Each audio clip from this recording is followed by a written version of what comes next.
ಆತ್ಮೀಯ ಬಂಧುಗಳೇ, ಶ್ರೀಮದ್ ಭಗವದ್ಗೀತೆ ತತ್ವ ವಿವೇಚನೆ ಟೀಕಾ ಅಧ್ಯಾಯ 3 ಕರ್ಮಯೋಗ. ಇದರಿಂದ ನಾವು 38ನೇ ಶ್ಲೋಕವನ್ನು ತಿಳ್ಕೊಳ್ತಾ ಇದ್ವಿ. ಓದೋ ಭಾಗದಲ್ಲಿ ನಾವು ಈ 3 ದೃಷ್ಟಾಂತದಿಂದ ಅಂದರೆ ಹೊಗೆ, ಕೊಳೆ ಮತ್ತು ಜರೆ, ಇದರಿಂದ ಹೇಗೆ ಆ ಒಂದು ಜ್ಞಾನ ಆವರಿಸ್ಕೊಂಡಿದೆ ಅನ್ನೋದ್ರ ಬಗ್ಗೆ ನಾವು ತಿಳ್ಕೊಳ್ತಾ ಇದ್ವಿ. ಅಂದರೆ ಈ ಕಾಮ ಅನ್ನೋದು ಎಷ್ಟು ಮನುಷ್ಯನನ್ನು ಕೆಳಗಡೆ ಬೀಳಿಸ್ಬಿಡುತ್ತೆ ಅಂದರೆ, ಅವನಲ್ಲಿ ಎಷ್ಟೇ ಜ್ಞಾನ ಇದ್ದರೂ ಕೂಡ ಅವನನ್ನು ಅಜ್ಞಾನಿಯನ್ನಾಗಿ ಮಾಡಿಬಿಡುತ್ತೆ. ಈ ಒಂದು ಆವರಣದಿಂದ ಏನಾಗುತ್ತೆ ಅಂತಂದರೆ ಅದು ಸದಾ ಮುಚ್ಚಿರುತ್ತೆ. ಅಜ್ಞಾನದಿಂದ ಯಾವಾಗ ಅವನು ಮೋಹಕ್ಕೆ ಒಳಗಾಗ್ತಾನೋ ಅಂಥ ರೀತಿಯ ಅಂತಃಕರಣ ಇರುವಂಥ ಮನುಷ್ಯ ಯಾವಾಗಲೂ ನಿದ್ರೆಯಲ್ಲಿರ್ತಾನೆ. ಮಲಗಬೇಕು. ಆಮೇಲೆ ಆಲಸ್ಯ ಕೂಡ ಅವನಲ್ಲಿ ತುಂಬ ಇರುತ್ತೆ. ಆ ಎರಡನ್ನೇ ಅವನು ಸುಖ ಅಂತ ತಿಳ್ಕೊಂಡು ಅವನು ಮೋಸ ಹೋಗಿ ಯಾವುದೇ ರೀತಿಯ ಬೇರೆ ವಿಚಾರಗಳನ್ನು ಮಾಡೋದರಲ್ಲಿ ಅವನು ತೊಡಗೋದಿಲ್ಲ. ಯಾವಾಗ ನೋಡಿದ್ರೂ ಅವನಿಗೆ ಸೋಂಬೇರಿತನ ಇರುತ್ತೆ. ಈ ರೀತಿ ಕಾಮನೇ ಮನುಷ್ಯನ ಅಂತಃಕರಣದಲ್ಲಿ ಬೇರೆ ಬೇರೆ ರೀತಿಯ ಭೋಗಗಳ ತೃಷೆಯನ್ನು, ಅಂದರೆ ನಾನು ಇದನ್ನು ಭೋಗಿಸ್ಬೇಕು, ಅದು ಬೇಕು, ಇದು ಬೇಕು ಅಂತ ನಮ್ಮಲ್ಲಿ ಆಸೆಗಳು ಬರುತ್ತಲ್ಲ, ಆ ಒಂದು ತೃಷೆಯನ್ನು ಇನ್ನೂ ಹೆಚ್ಚು ಮಾಡಿ ಅವನನ್ನು ವಿಕ್ಷಿಪ್ತನನ್ನಾಗಿ ಮಾಡುತ್ತೆ. ಅವನಿಗೆ ಏನೂ ಗೊತ್ತಾಗಬಾರ್ದು, ಯಾವ ರೀತಿ ಅವನು ಯೋಚನೆ ಮಾಡುವಂಥ ಒಂದು ಶಕ್ತಿಯನ್ನು ಕಳ್ಕೊಂಡ್ಬಿಡ್ತಾನೆ. ಯಾವ್ದು ಸರಿ ಯಾವ್ದು ತಪ್ಪು ಅನ್ನೋವಂಥ ವಿಚಾರ ಮಾಡುವಂಥ ಶಕ್ತಿಯನ್ನು ಕೂಡ ಕಳ್ಕೊಂಡ್ಬಿಡ್ತಾನೆ. ಇಂಥ ಮನುಷ್ಯನಿಂದಾನೇ ಬೇರೆ ಬೇರೆ ರೀತಿಯ ಪಾಪಗಳನ್ನು ಮಾಡಿಸಿ ಯಾವುದು ಈ ಕಾಮ ಅನ್ನೋದು ಅವನ ಅಂತಃಕರಣದಲ್ಲಿ ಮಲದೋಷದ ವೃದ್ಧಿಯನ್ನು ಅದು ಮಾಡುತ್ತೆ. ಮತ್ತು ಇದೇ ನಿದ್ರೆ, ಆಲಸ್ಯ ಮತ್ತು ಅಕರ್ಮಣ್ಯತೆಯಲ್ಲಿ ಸುಖ ಬುದ್ಧಿಯನ್ನು ಉಂಟು ಮಾಡಿ, ಈಗ ನೋಡಿ ಯಾವಾಗಲೂ ನಿದ್ದೆ ಮಾಡೋದು ಒಳ್ಳೆಯದಾ? ಅಲ್ವಾ? ಯಾವಾಗೂ ನಿದ್ದೆ ಮಾಡೋದು ಸೋಂಬೇರಿತನ ಅಂತ ಅನ್ನಿಸ್ಕೊಳ್ಳುತ್ತೆ. ಆಲಸ್ಯ, ಆಮೇಲೆ ಅಕರ್ಮಣ್ಯತೆ ಅಂದರೆ ಏನು? ಕೆಲಸನೇ ಮಾಡದೇ ಇರೋದು. ಇದೆಲ್ಲ ಇರುವಂಥ ಮನುಷ್ಯ ಏನಂತ ಯೋಚನೆ ಮಾಡ್ತಾನೆ? ಇದೇ ಸುಖ ಅಂತ ತಿಳ್ಕೊಳ್ತಾನೆ. ಆದರೆ ಅದು ಸುಖ ಅಲ್ಲ ಅನ್ನೋದು ಯಾರು ಬುದ್ಧಿವಂತ ಆಗಿರ್ತಾನೋ, ಯಾರು ಕಾಮಿ ಅಲ್ವೋ ಅವನು ಗೊತ್ತಿರುತ್ತೆ. ನೋಡಿ, ನಿದ್ರೆ, ಆಲಸ್ಯ, ಆಕರ್ಮಣೆ, ಇದರಲ್ಲಿ ಸುಖ ಬುದ್ಧಿಯನ್ನು ಉಂಟು ಮಾಡಿ ಈ ಕಾಮ ಏನು ಮಾಡುತ್ತೆ? ನಿದ್ರೆ ಮಾಡು, ಅದೇ ಒಳ್ಳೆಯದು ನಿನಗೆ ಅಂತ ಹೇಳ್ಕೊಡುತ್ತೆ. ಯಾಕಂದರೆ ಅವನಲ್ಲಿ ಅಜ್ಞಾನ ಇರೋದ್ರಿಂದ ಆ ಕಾಮ ಏನೇನೆಲ್ಲ ಹೇಳಿ ಮಾಡಿಸುತ್ತೋ ಅಂಥದ್ದು ಮಾಡ್ತಾನೆ. ಅವಾಗೇನಾಗುತ್ತೆ? ಅವನಲ್ಲಿ ಬರೀ ಪಾಪನೇ ತುಂಬ್ಕೊಂಡ್ಬಿಡುತ್ತೆ.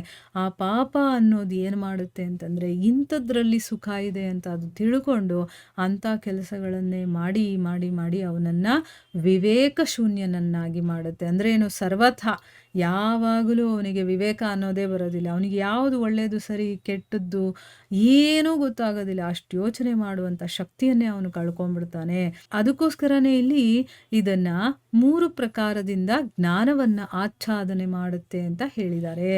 ನೋಡಿ ಎಷ್ಟು ಕ್ಲೀನಾಗಿ ಹೇಳಿದ್ದಾರೆ. ಸ್ವಲ್ಪ ಕೂತ್ಕೊಂಡು ನಾವು ಯೋಚನೆ ಮಾಡಿದಾಗ ನಮಗಿದು ಇನ್ನೂ ಚೆನ್ನಾಗಿ ಅರ್ಥ ಆಗುತ್ತೆ. ಮುಂದಿನ ಪ್ರಶ್ನೆ ಏನು ಅಂತಂದರೆ, ಇಲ್ಲಿ ತೇನ ಅನ್ನುವಂಥ ಪದದ ಅರ್ಥವನ್ನು ಕಾಮ ಅಂತ ಮತ್ತು ಇದಂ ಅನ್ನುವಂಥ ಪದದ ಅರ್ಥವನ್ನು ಜ್ಞಾನ ಅಂತ ಯಾವ ಆಧಾರದಿಂದ ಮಾಡಿದ್ದಾರೆ? ಅದಕ್ಕೇನು ಆಧಾರ? ಯಾಕೆ ಈ ರೀತಿ ಹೇಳಿದ್ದಾರೆ? ನಾವು ಹೆಂಗೆ ಅರ್ಥ ಮಾಡ್ಕೋಬೇಕು ಅಂತ ಇಲ್ಲಿ ಕೇಳ್ತಾ ಇರೋದು. ಉತ್ತರ ಏನು ಅಂತಂದರೆ, ಇದಕ್ಕಿಂತ ಮೊದಲನೇ ಶ್ಲೋಕದಲ್ಲಿ ಕಾಮವನ್ನು ವೈರಿ ಅಂತ ಹೇಳಿದಾರಲ್ವಾ. ಮುಂದಿನ ಶ್ಲೋಕದಲ್ಲಿ ಭಗವಂತ ಕಾಮದಿಂದ ಜ್ಞಾನ ಆವೃತವಾಗುತ್ತೆ ಅಂತ ಹೇಳಿ ಇದನ್ನು ಸ್ಪಷ್ಟಪಡಿಸಿದ್ದಾನೆ. ಆಯಿತಾ? ಮೊದಲನೇ ಶ್ಲೋಕದಲ್ಲಿ ಏನು ಹೇಳಿದ? ಕಾಮವನ್ನು ನಮ್ಮ ವೈರಿ, ಅವನು ನಮ್ಮ ಶತ್ರು ಅಂತ ಹೇಳಿದ್ದಾನೆ. ಮುಂದಿನ ಶ್ಲೋಕದಲ್ಲಿ ಭಗವಂತ ಏನು ಹೇಳಿದ್ದಾನೆ? ಕಾಮದಿಂದ ಜ್ಞಾನ ಆವೃತವಾಗುತ್ತೆ, ಅಂದರೆ ಜ್ಞಾನವನ್ನು ಮುಚ್ಚಾಕೋದು ಯಾವುದು ಅಂತಂದರೆ ಕಾಮ ಅಂತ ಹೇಳಿ ಇಲ್ಲಿ ಇದನ್ನು ಸ್ಪಷ್ಟಪಡಿಸ್ತಾ ಇದ್ದಾನೆ. ಈ ಶ್ಲೋಕದಲ್ಲಿ ತೇನ ಅನ್ನುವಂಥ ಸರ್ವನಾಮ ಇದೆಯಲ್ಲ ಅದು ಕಾಮದ, ಮತ್ತು ಇದಂ ಅನ್ನುವಂಥ ಸರ್ವನಾಮ ಇದೆಯಲ್ಲ ಅದು ಜ್ಞಾನದ ವಾಚಕವಾಗಿದೆ. ಇದೇ ಆಧಾರದಿಂದಾನೇ ಎರಡೂ ಪದಗಳ ಅರ್ಥವನ್ನು ಮೇಲೆ ಹೇಳಿದ ರೀತಿಯಲ್ಲಿ ಅವರು ಮಾಡಿದ್ದಾರೆ.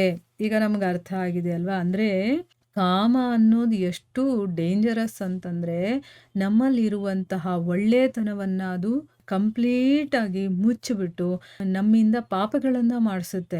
ಈಗ ಒಂದು ಮನೆ ತಗೊಂಡಿರ್ತೀವಿ, ಸಾಕು, ಅಷ್ಟರಲ್ಲಿ ನಾವು ತೃಪ್ತಿಯಾಗಿರಬೇಕು. ಅಲ್ಲಿಗೆ ಜ್ಞಾನ ಅನ್ನೋದು ನಮಗೆ ಕಾಪಾಡ್ತಾ ಇರುತ್ತೆ. ಅಂದರೆ ಇಷ್ಟು ಸಾಕು ನಿನಗೆ ಅಂತ ಹೇಳ್ಕೊಡುತ್ತದು.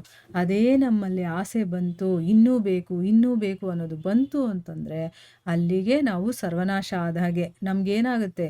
ಒಂದು ಸಿಕ್ಕಿದಾಗ ಇನ್ನೊಂದು ಅಂತ ಹೀಗೆ ಜಾಸ್ತಿ ಆಗ್ತಾ ಏನಾಗುತ್ತೆ? ನಮ್ಮ ಇಡೀ ಒಂದು ನೆಮ್ಮದಿ ಆಗಿರಬಹುದು, ನಮ್ಮ ವಿವೇಕ ಆಗಿರ್ಬೋದು, ಎಲ್ಲವೂ ಹೊರಟೋಗುತ್ತೆ. ಯಾವಾಗ ನಮ್ಮಲ್ಲಿ ಆಸೆ ಜಾಸ್ತಿ ಆಗ್ತಾ ಹೋಗುತ್ತೋ, ಅದು ಈಡೇರಲಿಲ್ಲ ಅಂತಂದಾಗ ನಮ್ಮಲ್ಲಿರುವಂಥ ಕೋಪ, ಏನೇನು ಗುಣಗಳಿರುತ್ತೋ, ಈ ನೆಗೆಟಿವ್ ಫೋರ್ಸ್ ಅಂತ ಹೇಳ್ತೀವಲ್ಲ, ಅದೆಲ್ಲ ಜಾಗೃತವಾಗ್ಬಿಡುತ್ತೆ. ಆಯಿತಾ? ಕೋಪ ಬರುತ್ತೆ, ಅದರಿಂದ ಬೇರೆಯವ್ರನ್ನ ಬೈಯೋದು, ಕೆಟ್ಟದ್ದು ಮಾಡೋದು, ಕೆಟ್ಟ ಮಾತಾಡೋದು, ಆ ರೀತಿ ಬೇರೆ ಬೇರೆ ರೀತಿಯಲ್ಲಿ ಅದು ರಿಯಾಕ್ಟ್ ಆಗೋದಕ್ಕೆ ಶುರುವಾಗುತ್ತೆ. ಸೊ ಎಲ್ಲದಕ್ಕೂ ಮೂಲ ಯಾವುದು ಅಂತಂದರೆ ಈ ಕಾಮ ಅನ್ನೋದು ನಮಗೆ ಗೊತ್ತಾಗುತ್ತೆ. ಈಗ ಅದಕ್ಕೆ ಹೇಳಿರುವಂಥ 3 ಉದಾಹರಣೆಗಳಿದೆಯಲ್ಲ, ಅದನ್ನು ಸ್ವಲ್ಪ ಚೆನ್ನಾಗಿ ಅರ್ಥ ಮಾಡ್ಕೋಬೇಕು ನಾವು. ಆಗ ನಮಗೆ ಕಂಪ್ಲೀಟಾಗಿ ಅದು ಯಾವಾಗಲೂ ನೆನಪಲ್ಲಿರುತ್ತೆ. ಕನ್ನಡಿಯನ್ನು ಒಂದು ಎಕ್ಸಾಂಪಲ್ಲು ನಾವು ನೆನಪಲ್ಲಿ ಇಟ್ಕೊಂಡಿರಬೇಕು. ಕನ್ನಡಿ ಮೇಲೆ ಧೂಳು ಕುಟ್ಕೊಂಡ್ರೆ ಏನನ್ಸುತ್ತೆ ನಮಗೆ? ಏನೂ ಕಾಣಿಸೋದಿಲ್ಲ ಅನಿಸುತ್ತೆ. ಅಂದರೆ ಒಳಗಡೆ ಗ್ಲಾಸ್ ಇದೆ, ನಮ್ಮ ಒಂದು ಪ್ರತಿಬಿಂಬ ನೋಡುವಷ್ಟು ಕೆಪಾಸಿಟಿ ಆ ಗ್ಲಾಸಲ್ಲಿ ಇರುತ್ತೆ. ಆದರೆ ಧೂಳಿರೋದ್ರಿಂದ ಏನಾಯಿತು, ನಮಗೆ ಕಾಣಿಸ್ತಾ ಇಲ್ಲ. ಅಂದರೆ ಅಲ್ಲಿ ಒಂದು ಕೊಳೆ ಅನ್ನೋದು ಆವೃತವಾಗಿದೆ. ಅದೇ ರೀತಿ ಅಲ್ಲಿ ಬೆಂಕಿ ಇದೆ, ಆ ಬೆಂಕಿ ಹೊಗೆ ತುಂಬಿಕೊಂಡಿರೋದ್ರಿಂದ ಆ ಬೆಂಕಿ ನಮಗೆ ಕಾಣಿಸ್ತಾ ಇಲ್ಲ. ಆ ಹೊಗೆ ಸರಿದ್ರೆ ನಮಗೆ ಬೆಂಕಿ ಕಾಣಿಸುತ್ತೆ. ಅದೇ ರೀತಿ ಗರ್ಭ ಇದೆ, ಅದರ ಮೇಲೆ ಒಂದು ಪೊರೆ ಇರೋದ್ರಿಂದ ನಮಗೆ ಗರ್ಭದ ಒಳಗಡೆ ಏನಿದೆ ಅನ್ನೋದು ಗೊತ್ತಾಗ್ತಾ ಇಲ್ಲ. ಆ ಪೊರೆ ಕಳಚಿದಾಗ ಅಥವಾ ಆ ಪೊರೆ ಸರಿದಾಗ ನಮಗೆ ಗರ್ಭದಲ್ಲಿ ಏನಿದೆ ಅನ್ನೋದು ಗೊತ್ತಾಗುತ್ತಲ್ಲ. ಅದೇ ರೀತಿ ಕಾಮ ಯಾರಲ್ಲಿ ಹೆಚ್ಚಾಗಿರುತ್ತೋ ಅವರ ಜ್ಞಾನ ಆ ಕಾಮದಿಂದ ಆವೃತವಾಗಿಬಿಟ್ಟಿರುತ್ತೆ. ಆ ಕಾಮ ಯಾವಾಗ ಹೋಗುತ್ತೋ ಆಗ ನಮಗೆ ಜ್ಞಾನ ಉದಯವಾಗುತ್ತೆ. ಅಂದರೆ ಜ್ಞಾನ ಇದೆ ಆಲ್ರೆಡಿ, ಅದು ಹೊರಗಡೆ ಬರುತ್ತೆ, ನಮಗೆ ಕಾಣಿಸುತ್ತೆ. ನಮ್ಗೆ ಆವಾಗ ವಿವೇಕ ಶಕ್ತಿ ಅನ್ನೋದು ಜಾಗೃತವಾಗುತ್ತೆ. ಏನು ಸರಿ ಏನು ತಪ್ಪು ಅದನ್ನೆಲ್ಲ ತಿಳ್ಕೊಳ್ಳುವಂಥ, ಯೋಚನೆ ಮಾಡುವಂಥ ಶಕ್ತಿ ನಮ್ಮಲ್ಲಿ ಬರುತ್ತೆ ಅನ್ನೋದು ನಾವು ಇದರಿಂದ ತಿಳ್ಕೊಬೋದು. ಇಲ್ಲಿಗೆ ನಾವು ನಿಲ್ಲಿಸೋಣ. ಹರೇ ಕೃಷ್ಣ.